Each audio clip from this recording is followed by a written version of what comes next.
Hi everybody, welcome back.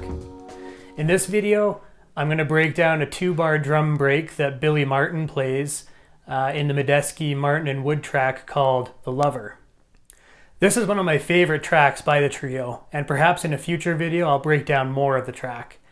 However, there's a 2-bar drum break about 30 seconds into the song that I've always been drawn to. The drum break features offbeat and syncopated hi-hat notes over top of a really tasty drum beat with a really deep pocket. He revisits the same beat again later in the song in the last 30 seconds as the song fades out. However, for the purpose of this drum video and in the transcription below, I've based it on the 2-bar drum break about 30 seconds into the song. So let's get started. As I did in my last video, I want to start with something simple and build up to the final product. So the simplest way to start this beat is by playing the downbeats on beats 1 and 3 on the bass drum and on 2 and 4 on the snare drum, and play 1/8 note leading into each drum. So for example, we'll start with the bass drum on beat 1, and before the snare drum on beat 2, we'll play an 1/8 note on the snare drum leading into beat 2. And then again, leading into the bass drum on beat 3, we'll have another bass drum note. So it sounds like this.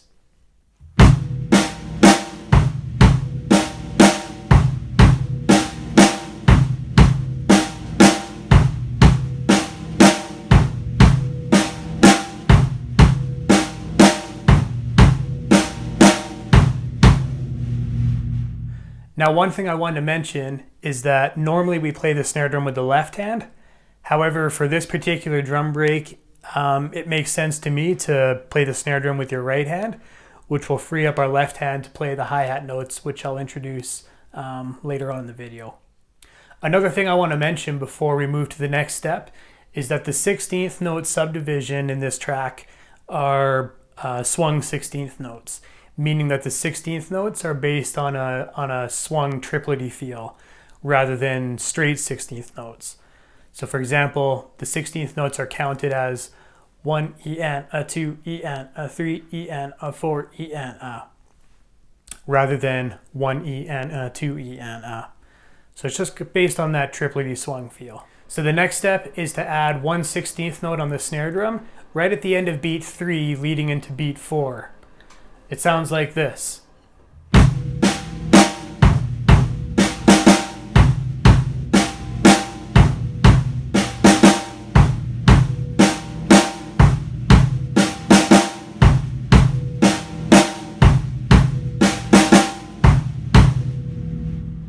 In step 3, we'll build on step 2, but we'll also add one more 16th note. This time it'll be on the bass drum just after beat 4. So it's on the E of 4. It sounds like this.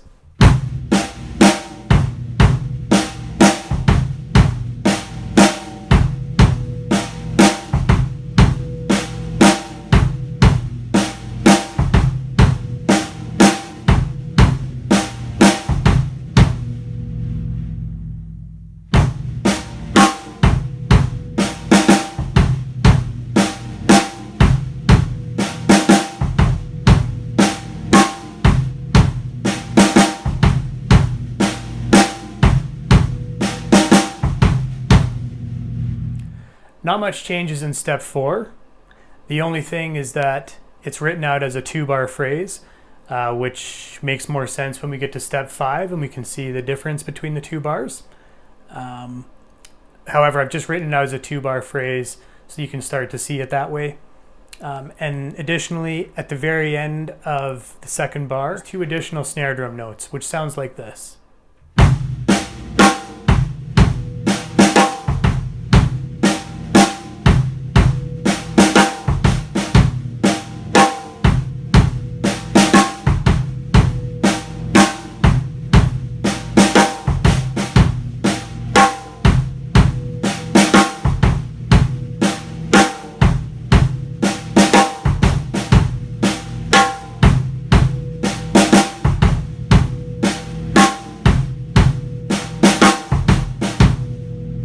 finally, in step number 5, we bring in the hi-hat notes, which are played primarily with the left hand. And the notes are played mostly on the E's and the A's, which means these notes are also swung 16th notes. Now the tricky part is in the transition between bars 1 and bars 2, where right on the A of 4, so 4E and A, we have an open hi-hat that we play with our left hand. And then immediately after that, the first beat of the second bar, we splash the hi-hat notes together using our left foot. So that can be a little bit tricky, but I'll go through this slowly and we'll work it up in speed.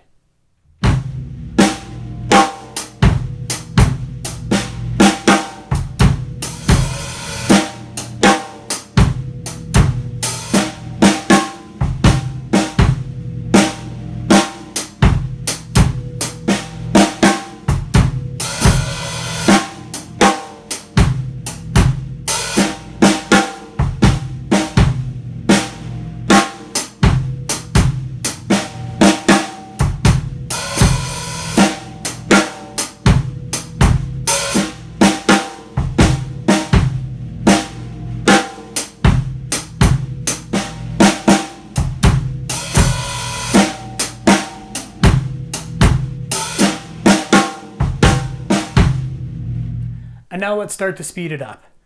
So most of the demonstrations I've played so far have been at 60 beats per minute. However, for that last one, I slowed it down to 40 beats per minute just so that you can hear what's going on there. There's a lot more complexity. So now I'll start to gradually speed it up and we'll get to 105 beats per minute, which is roughly what the song is played at.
So here we are, we're about to play it at 105 beats per minute now, which is the original tempo of the song.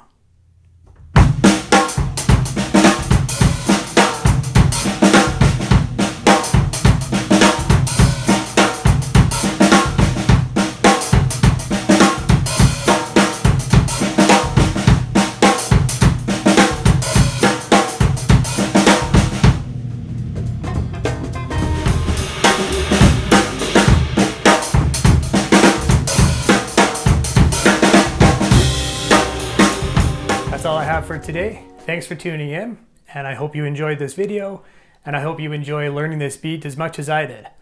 Please stay tuned for videos coming up in the future.